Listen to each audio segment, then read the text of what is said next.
A partir de agora, pela Rádio Brasil Espírita, Poesia, Expressão do Ser. Apresentação, Leila Brandão, André Luiz Monteiro e Mariângela.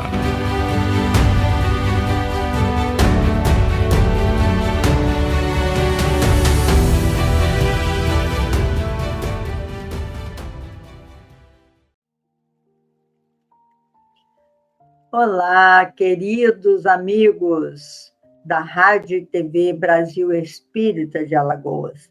Estamos dando início aos nossos estudos de Poesia, Expressão do Ser. Esse nosso programa está na 4ª temporada. E é bom a gente esclarecer que ele acontece quinzenalmente. Então, nós apresentamos 2 programas por mês. O programa anterior foi no dia 1º de janeiro, no primeiro dia do ano, onde nós festejamos a entrada do Ano Novo.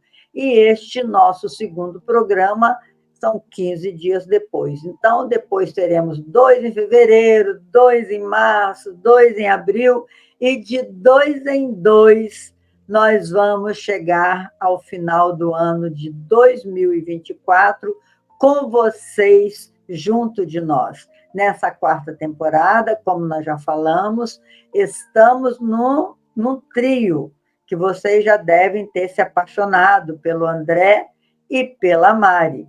E vamos estudar o orai e vigiai que Jesus nos recomendou. Além disso, nos recomendou também a humildade. Então, hoje nós vamos falar, em síntese, do orai e vigiai e da humildade. Fala aí, Andrezinho. Bom, boa noite a todos. Boa noite, Leila. Boa noite, Mariângela.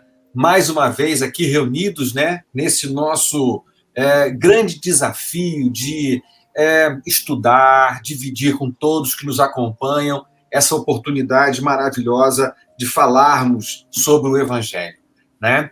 E nada melhor do que ainda, já assim, bem no iniciozinho do ano, a gente encontrar, como eu diria, os recursos, os mecanismos, as dicas de como que a gente pode se comportar, elementos que a gente pode utilizar na nossa vida para que a gente tenha uma vida tranquila, para que a gente tenha uma vida num caminho seguro. Então, hoje vamos falar sobre vigiar e orar, baseado em alguns comentários de Emmanuel, e também vamos lá, como a Leila comentou, no capítulo 7º do Evangelho, vamos falar sobre pobres de espírito. Ou seja, a gente vai vigiar, a gente vai orar, mas também a gente vai mudar comportamentos em cada um de nós. Este é o grande desafio, o desafio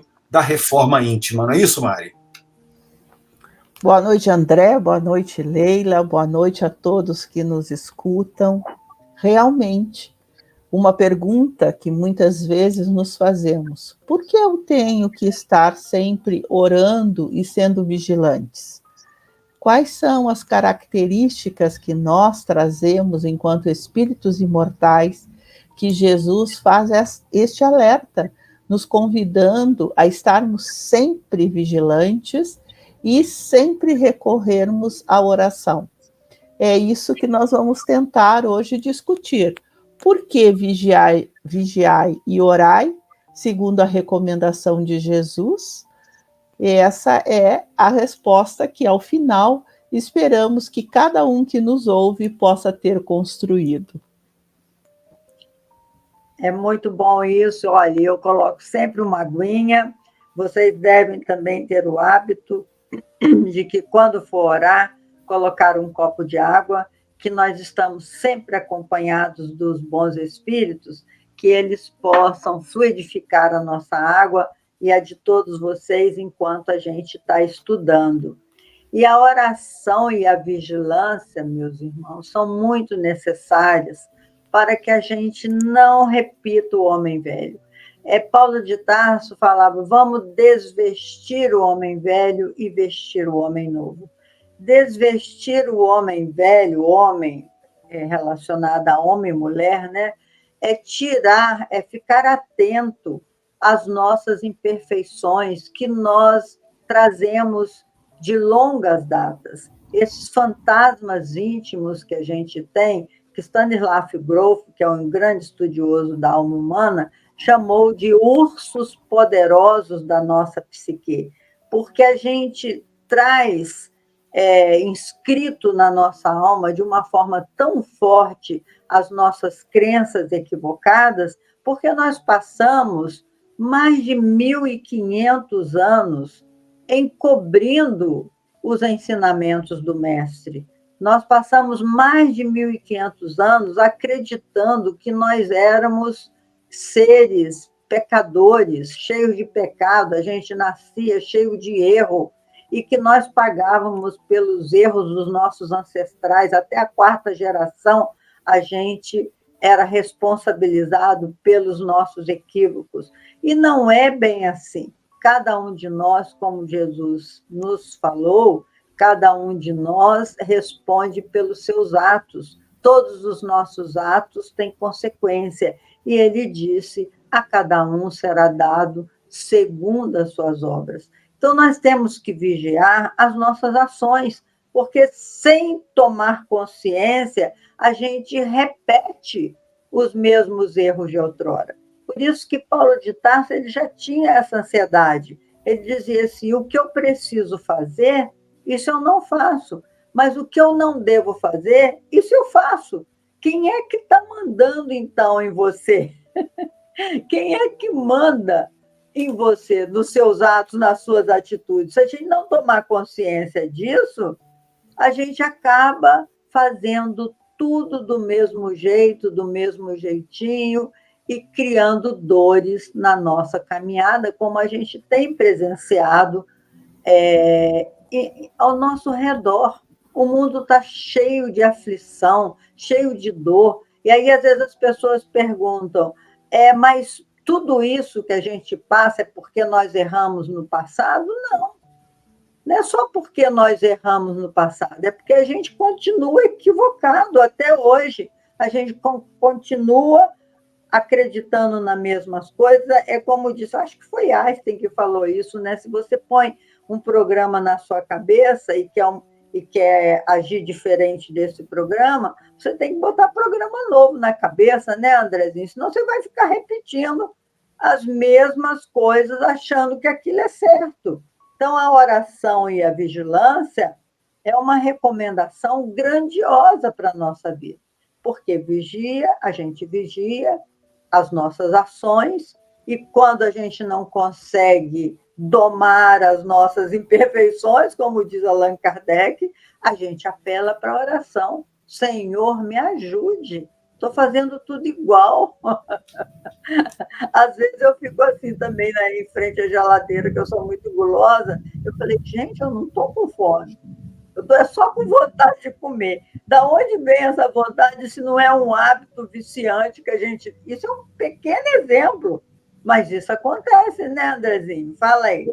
Olha, Leila, o exemplo não é um pequeno exemplo, não. Esse daí para mim é um grande exemplo, né? Porque a gente precisa controlar, né, uma série de situações. Por isso, a questão do vigiar, né? Então, quando você, diante da geladeira, se dá conta de que você está diante da geladeira, é a ação do vigiar. Então, já está fazendo o verdadeiro efeito. E essa situação que a gente está tratando hoje aqui, do vigiemos e oremos, ele é tão importante que na oração dominical, lá na oração dominical, a gente vai encontrar Jesus trazendo a oração, vamos dizer, perfeita, a mais completa e mais perfeita oração, até agora para nós revelada. Ele lá no final, né, ele começa, Pai nosso que estás nos céus, santificado seja o vosso nome. E lá no final ele vai dizer assim, e não nos deixeis cair em tentação. Então veja que Jesus, já na oração, quando foi solicitado a ele que ensinasse a orar, ele fala sobre não nos deixeis cair em tentação. Bom, não quero fazer aqui grande apologia sobre tentações, mas é necessário a gente fazer um pequeno estudo, uma pequena análise dessa questão das tentações, porque muitas vezes nós acabamos tendo interpretações parciais sobre as tentações. A gente diz assim, ora, a geladeira cheia de coisas boas, isso é uma tentação. Né? Foi numa determinada centro comercial e tem lá os lançamentos, as coisas novas, isso são tentações. E a questão que a gente precisa levantar é a seguinte, as tentações a que Jesus estava nos chamando a atenção de vigilância, são as tentações do mundo ou são os reflexos das nossas inferioridades dentro do nosso espírito quando se relaciona com o mundo? Deixa eu organizar melhor. As tentações estão fora ou estão dentro de nós? Quando Jesus fala, não nos deixeis cair em tentação, será que não é não nos deixeis cair nas nossas imperfeições? Nas nossas próprias imperfeições? Do contrário, a gente iria dizer assim, tudo é culpa do mundo. Tudo que eu erro é porque o mundo me oferece. Ou será que as minhas tentações estão no meu espírito? Então, no fundo, talvez a grande interpretação que a gente precisa levar em consideração é que não nos deixeis cair nas nossas próprias tentações. Não nos deixeis cair nas minhas próprias inferioridades, porque se me deixar sozinho, eu comigo mesmo sou capaz de cair e não levantar. Então, não nos deixeis cair pelas tentações que eu já tenho. Ou seja, que eu possa fazer a reforma íntima, que eu possa mudar esta minha relação com as minhas inferioridades, com as minhas tentações e avançar. Então, Jesus, livrai-nos do mal, que é a última frase, do mal que existe ainda em mim. Que as tentações que eu tenho e o mal que eu tenho, como Paulo falou, o bem que eu tenho não faço, o mal que está em mim, esse sim eu faço. Então, que eu consiga vencer as minhas tentações e que eu consiga vencer as minhas inferioridades. E o recurso, o remédio, o mecanismo, às vezes a gente acha que é sair quebrando tudo. Não. Ele começa em duas atitudes. Vigiar a si próprio. Vigiar a sua própria conduta.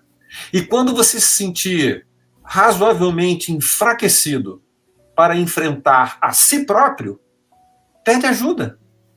Ore a Deus, ore a Jesus, para que Ele e os bons espíritos te fortaleçam os bons valores e você vença a si próprio, tá certo? Acho que essa é uma boa linha de reflexão para esse nosso encontro, não é isso, Mari?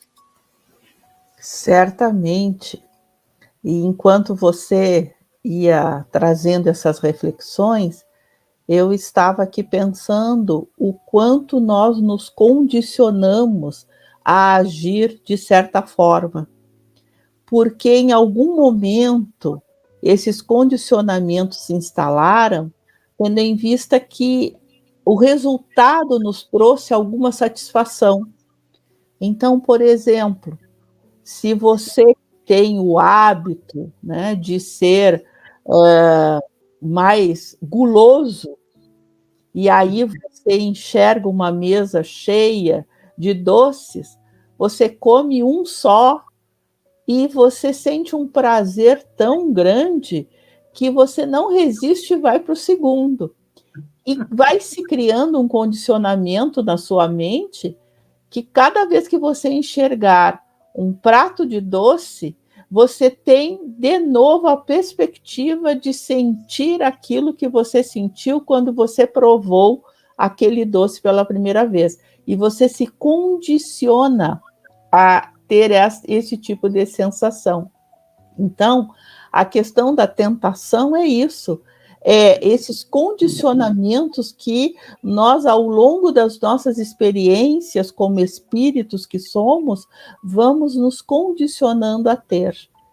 Até que você tem que começar a se questionar: por que eu ajo desta forma? Por que eu tenho esse tipo de atitude frente a esse estímulo? Quando esse estímulo me chega, por que eu estou respondendo a este estímulo desta forma? É quando você começa a vigiar as suas tendências.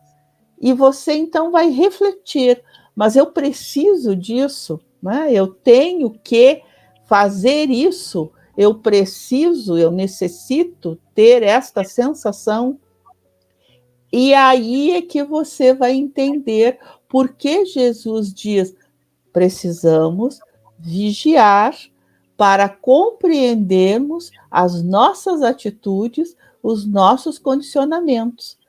E precisamos da força energética da oração para derrubar esses condicionamentos, que muitas vezes vão requerer, dependendo do condicionamento, uma longa caminhada.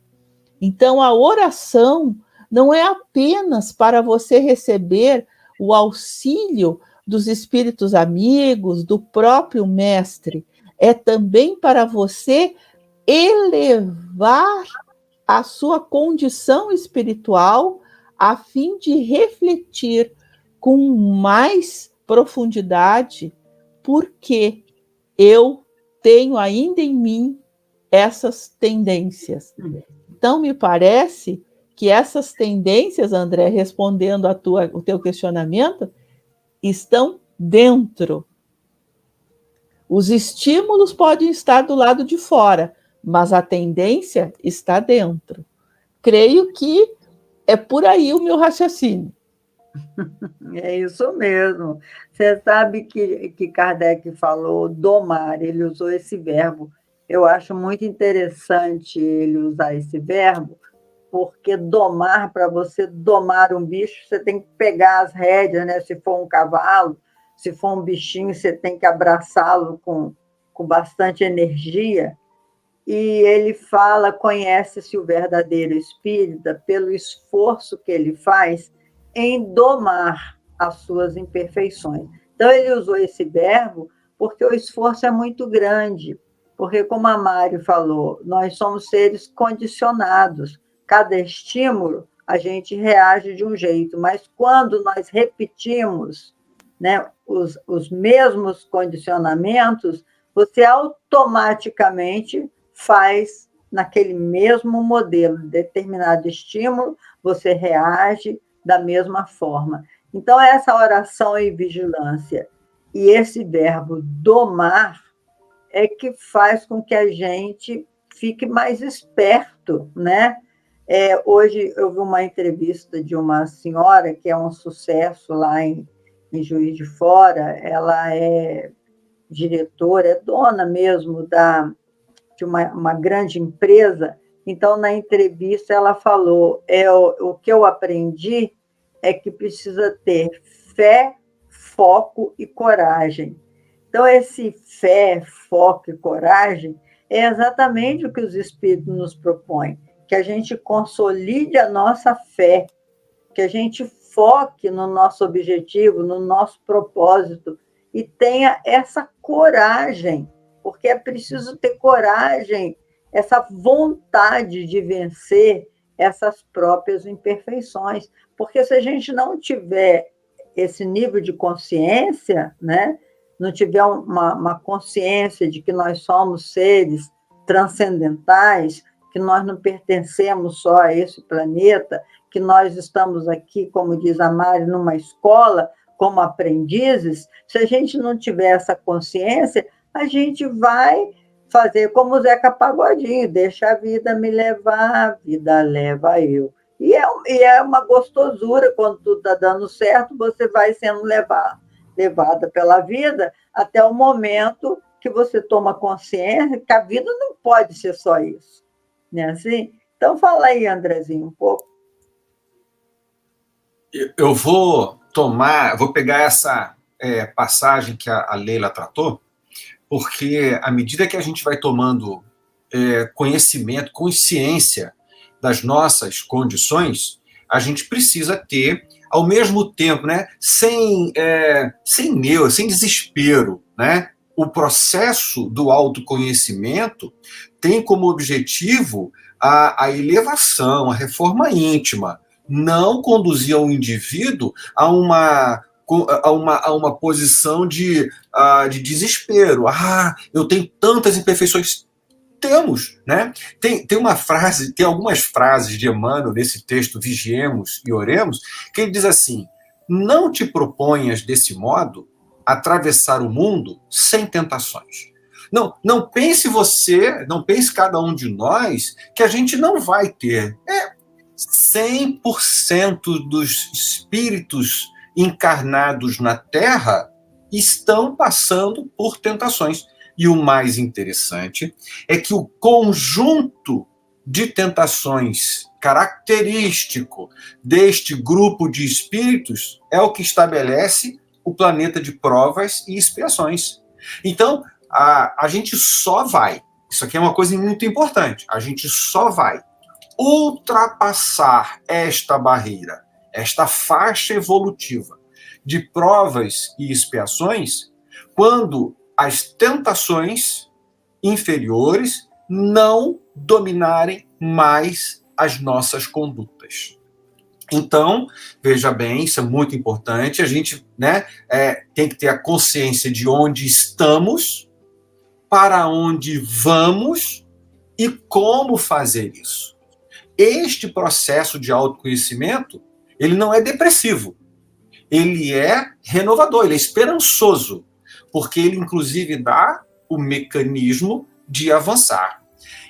Tem uma outra frase que eu gosto muito, que ele chama a nossa atenção, e diz o seguinte: as mais terríveis tentações decorrem do fundo sombrio de nossa própria individualidade.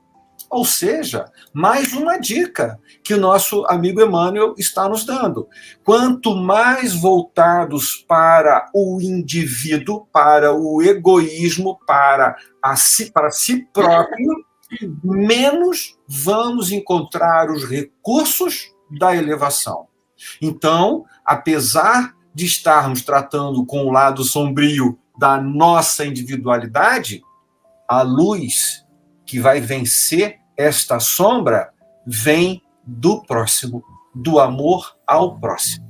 E é exatamente por causa deste raciocínio, desta lógica, deste conjunto de elementos que nós encontramos no Evangelho de Jesus, no Evangelho segundo o Espiritismo, que nós vamos encontrar os recursos que fazem com que nós vençamos a si próprio. Ou seja, é uma troca.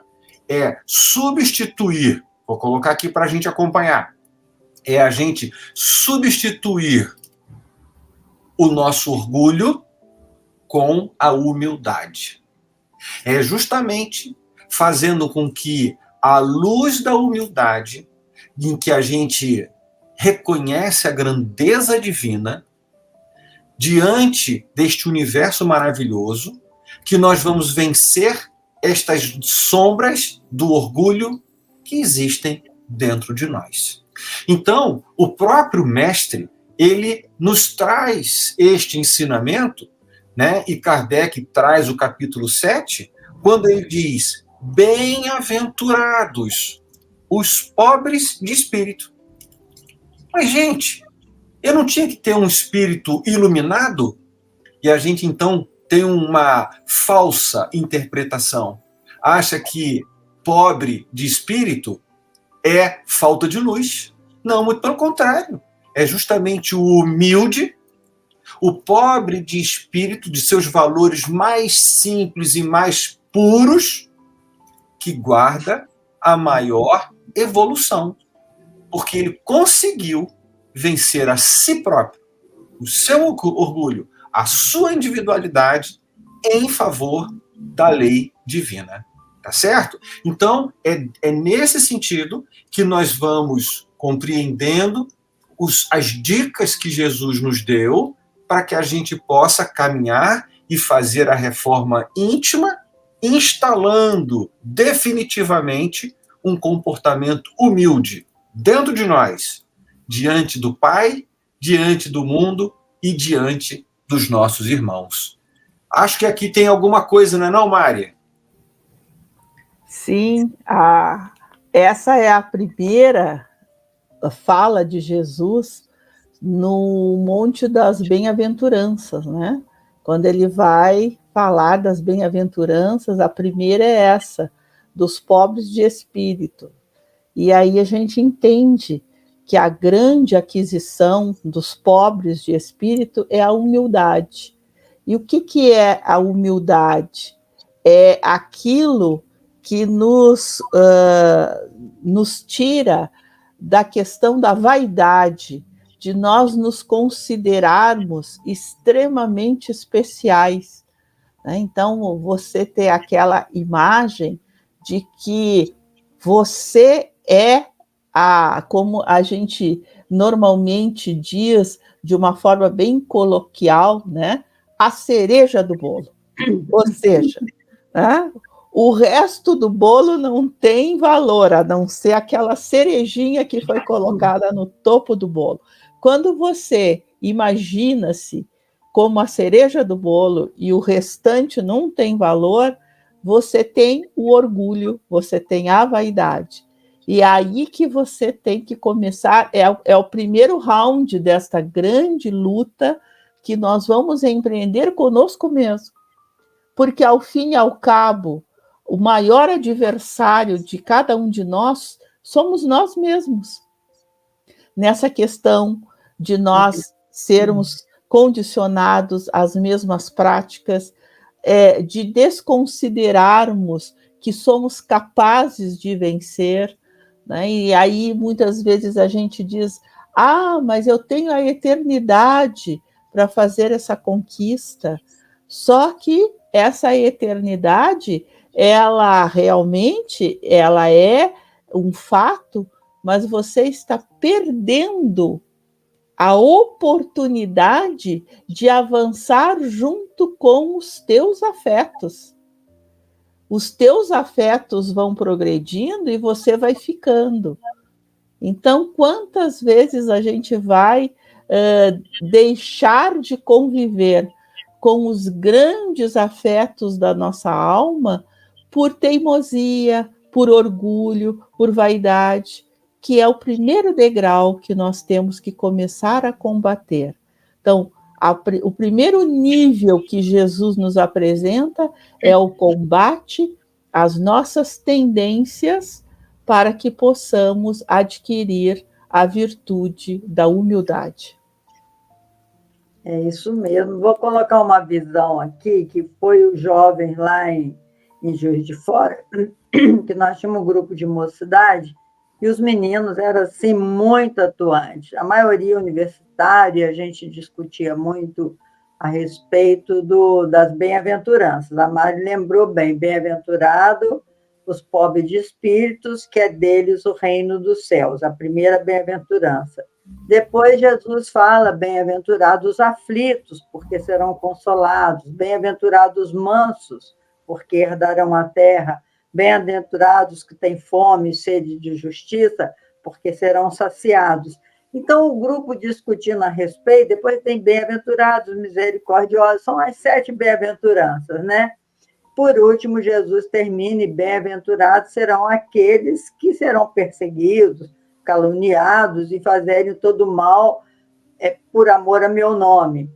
Mas aí os jovens discutiram, eles chegaram à conclusão que a bem-aventurança mostrava a nossa evolução espiritual, que a gente começa como um pobre de espírito, que é do reino dos céus, que todos nós fomos criados simples e ignorantes.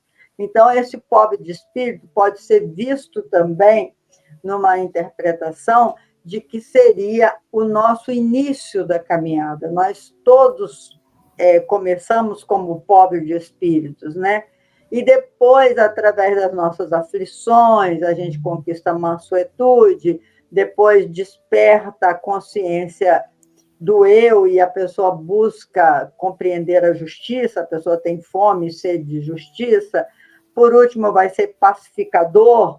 Então, existe aí uma caminhada evolutiva em que Jesus vai falando das nossas conquistas. Então, eu achei assim, uma visão tão amadurecida dos meninos, porque realmente pobre de espírito pode ser visto também como o nosso início.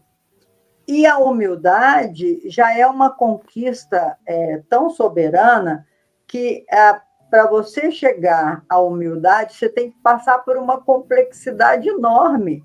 Você tem que passar pelo seu autoconhecimento, você tem que passar pela sua estrutura psíquica, uma alta revelação também, saber entender a sua própria caminhada evolutiva, para você entender a grandeza de ser simples, né? De ter humildade, porque Kardec coloca os 2 cânceres da humanidade, está lá em Obras Póstumas, que é o orgulho e o egoísmo.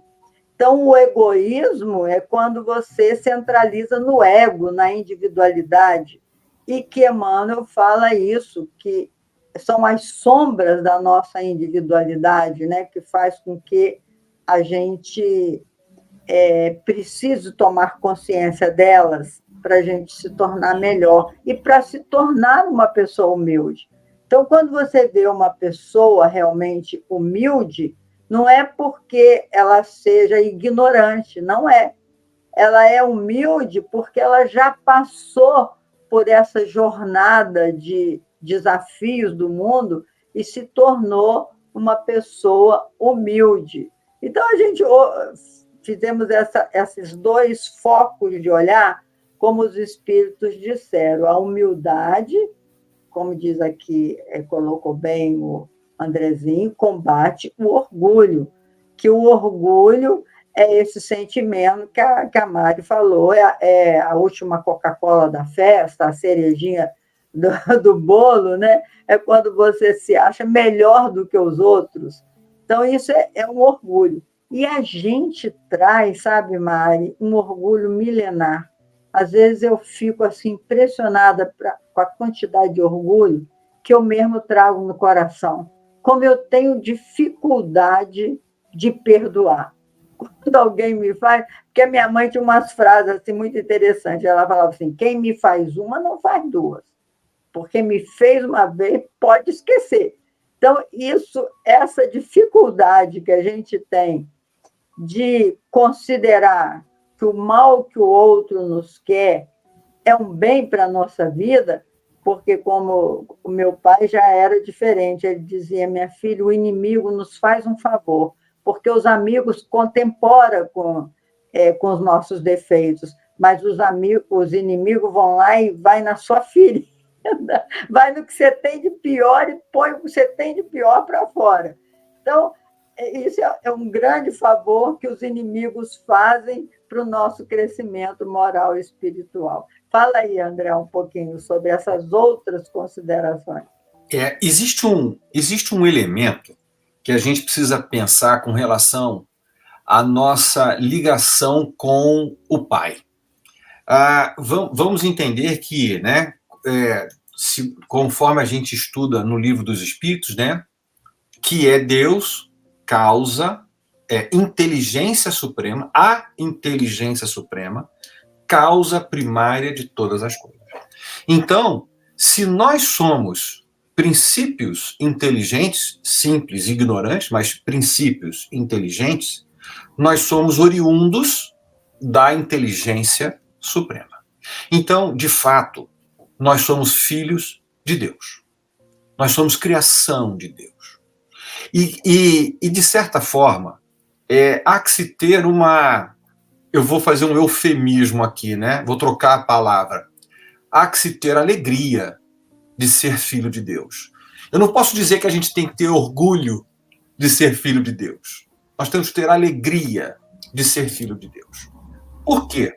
Qual a diferença entre dizer que eu tenho alegria de ser filho de Deus e ter orgulho de ser filho de Deus?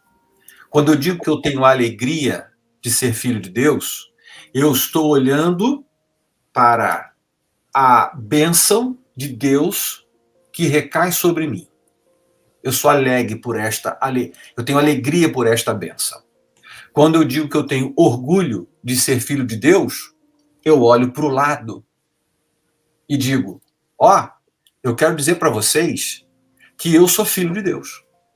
Nisso, saiu da alegria e iniciou o orgulho. Porque você demonstra o seu orgulho diante do próximo. Aí é que vem o primeiro engano da inteligência já viciada. Tanto eu tenho a alegria quanto o meu irmão. Tanto eu sou filho de Deus quanto ele. Mas o orgulho me leva a dizer, eu sou o filho de Deus. E ignoro, esqueço, desconsidero que ele e todas as outras inteligências também o são filhos de Deus. Ora, é neste momento que a gente vai encontrar que esta origem das tentações está na minha inteligência imperfeita, na minha lógica, na minha interpretação equivocada da paternidade divina. E aí eu desenvolvo um dos mais terríveis e duradouros sentimentos a serem combatidos dentro de mim, que é o próprio orgulho. Então veja que toda a construção do orgulho que vai se afastando da humildade, ele tem uma dificuldade imensa para ser desconstruído e reconstruir a humildade. E aí a relação entre o pai e o próximo começa a se restabelecer de maneira adequada. Voltamos ao vigiemos e oremos quando Jesus fala, Pai nosso.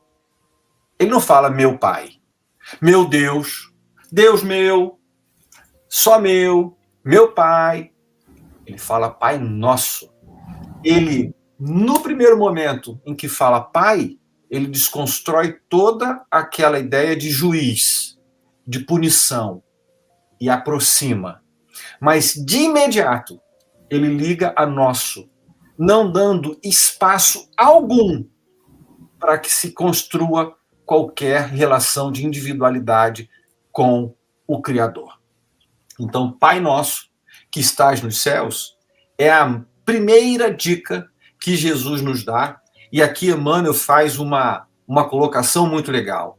Em nós mesmos, podemos exercitar o bom ânimo, a paciência, a fé e a humildade, como sendo um bom roteiro, uma dica, e não fácil,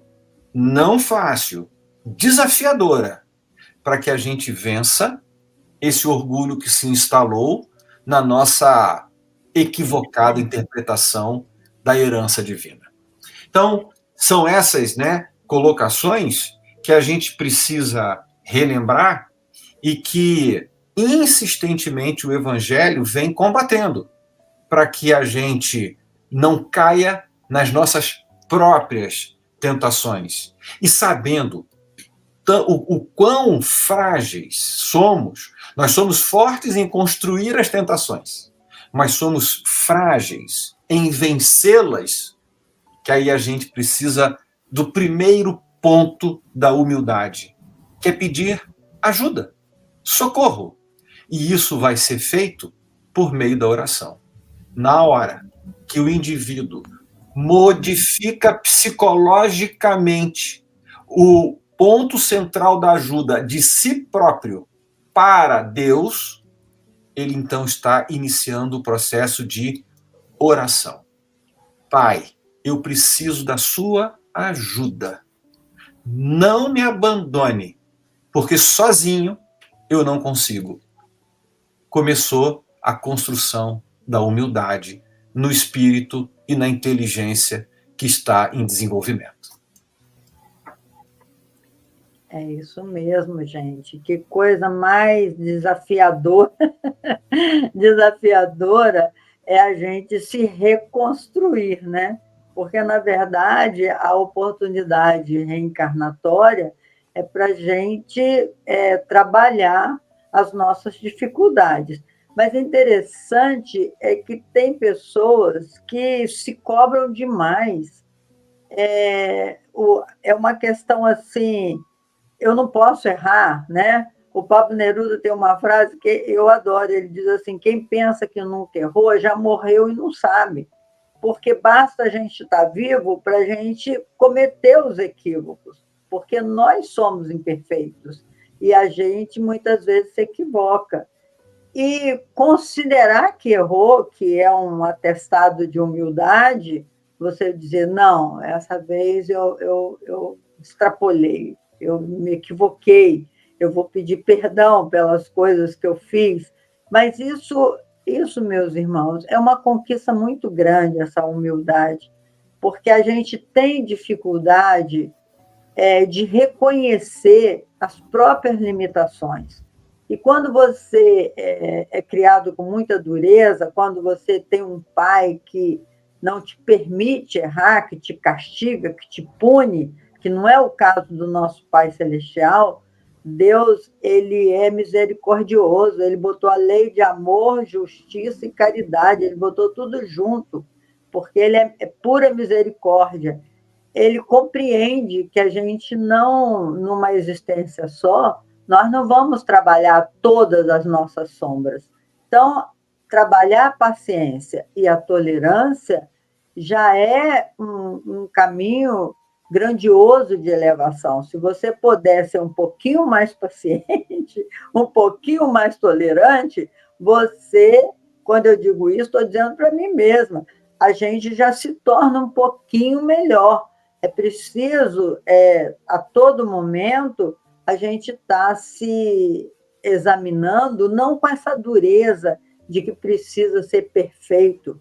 Teve uma vez que meu filho chegou perto de mim e falou assim para mim, mãe, se eu puder falar para você todos os erros que você cometeu comigo sem chorar, ele falou assim, porque você me colocou o título de chorão, porque eu falava assim, esse menino é chorão igual a mãe.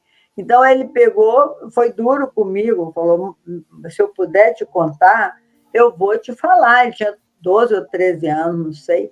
Eu falei, meu filho, pode me falar, eu estou preparada, ainda que a gente chore, né? E realmente ele foi falando os erros que eu cometi, e ele tinha total razão. Ele foi falando os erros que eu cometi, a gente chorou junto. No final das contas, eu falei, olha, mas eu só vou te dizer uma coisa, eu não guardo nenhuma culpa por ter cometido esses erros. Eu já me perdoei, porque eu não sou perfeita. Então, o que eu te peço é o seguinte, que quando você for pai, que você possa lembrar dos meus erros e não repeti-los, porque é muito bom a gente examinar os erros que os nossos pais cometeram, e todos eles cometeram. Não tem nenhum pai que não cometeu um equívoco, ou seja, em palavras, ou de algum jeito a gente erra. O importante é a gente levantar, recomeçar, reconhecer o erro, né? Não, Mari? Certamente. Ainda mais nessa relação com os nossos filhos. Os nossos filhos, eles, quando eles amadurecem, eles enxergam os equívocos que os pais cometeram. No início, a gente é super-herói, né? Os filhos são extremamente apegados a nós enquanto pais, e nós viramos super-heróis. E eles olham para nós e acham que a gente está extremamente poderoso. Depois, quando chega na adolescência, esse poder vai diminuindo, e eles então começam a enxergar que muitas vezes a nossa postura já não é mais aquela do super-herói, e a gente às vezes vira até um pouco de vilão na concepção deles. Mas coadjuvante, a gente passa a ser coadjuvante. Isso. De papel principal, você passa a ser coadjuvante. Isso mesmo. Só que chega um momento em que eles, maduros, e muitas vezes quando eles passam a serem os pais, né, eles então enxergam essa questão. Numa conversa um dia, tendo eu e o Lucas agora está passando por essa fase de ser pai, né? E está numa fase muito interessante, porque a Alice vai fazer 2 anos, então o papai, como ela chama, é o ídolo, né, dela, e eu disse, vai aproveitando, porque quando chegar lá pelos 10, 12, você vai deixar de ser o papai. E às vezes ele diz, né, que ele entende que o pai e a mãe fizeram o melhor que estava ao alcance deles enquanto espíritos, ou seja, tanto eu quanto o Luiz fizemos o melhor que nós, espíritos, neste estágio evolutivo, poderíamos fazer pelo Lucas, que nos foi confiado pela providência divina. E o interessante é que eu me tornei um espírito melhor através do processo educativo do meu filho. Porque ao tentar educar o Lucas, eu fui me autoeducando. Então eu digo, se hoje eu sou um espírito um pouco melhor, eu agradeço a essa condição de ter recebido este espírito, que se chama Lucas, e o quanto eu aprendi com ele, e o quanto foi esse exercício que me possibilitou essa vigilância constante em cima das minhas imperfeições.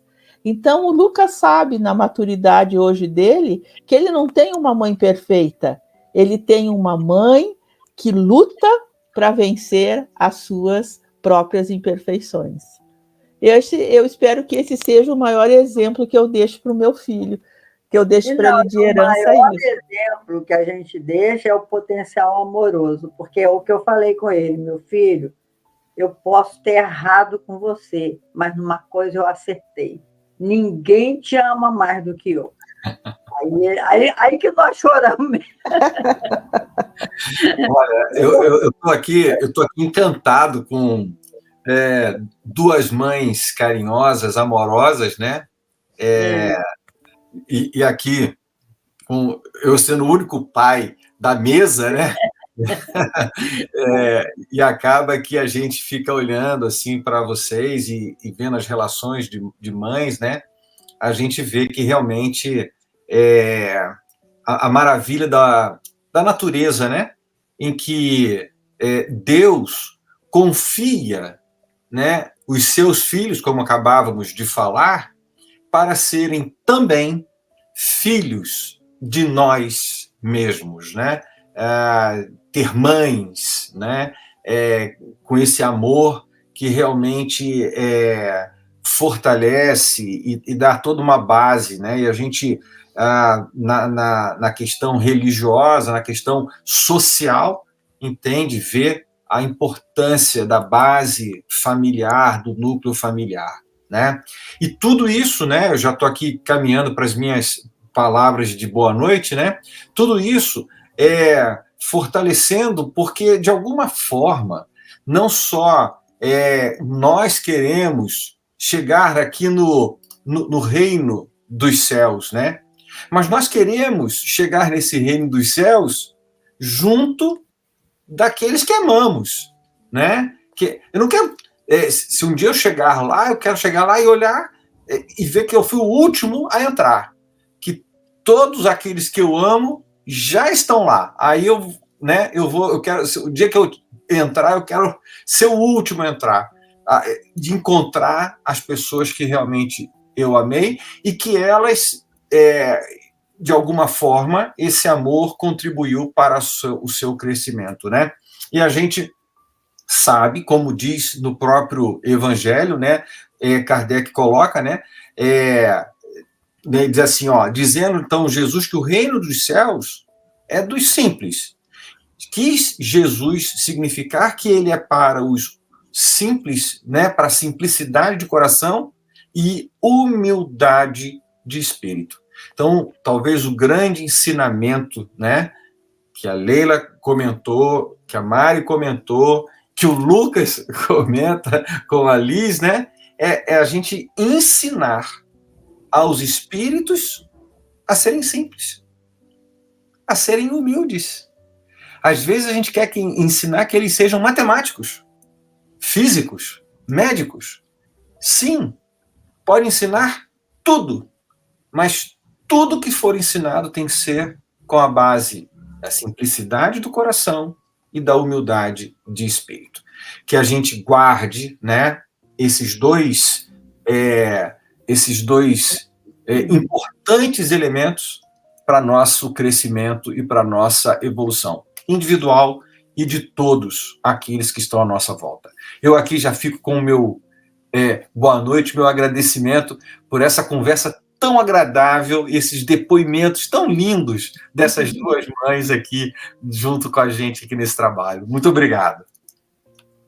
Eu agradeço também, André, a oportunidade desse diálogo fraternal, as experiências que vivenciamos é que nós compartilhamos com quem nos escuta. Então, muito obrigado pela atenção de todos vocês, e algo que nós que aqui estamos, nós não somos detentores de todo o conhecimento, muito pelo contrário, nós somos espíritos esforçados, estamos sempre nos esforçando para que todo o ensinamento que aprendemos com Jesus se transforme no nosso dia a dia.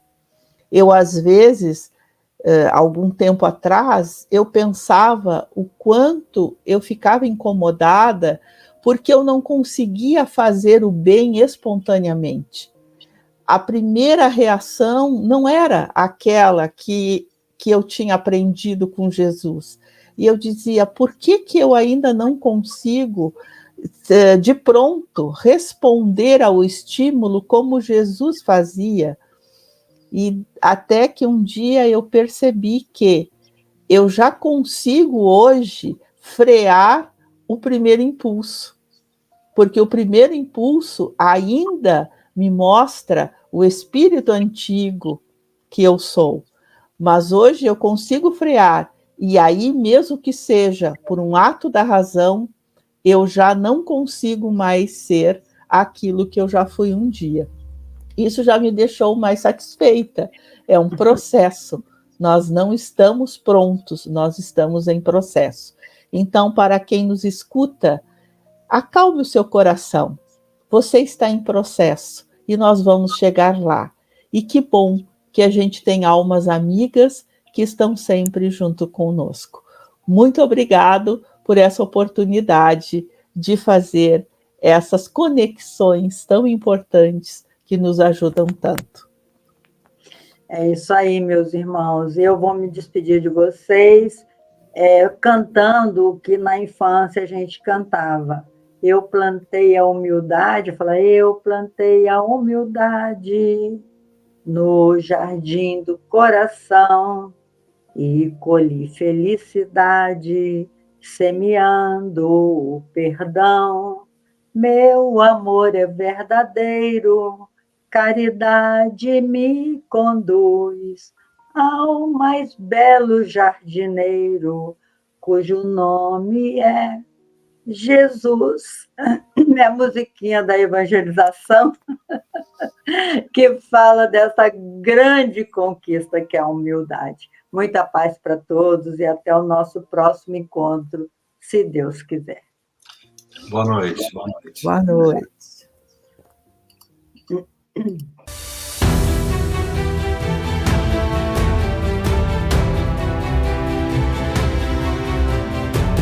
Você acabou de ouvir Poesia, Expressão do Ser, mais um programa oficial da RBE.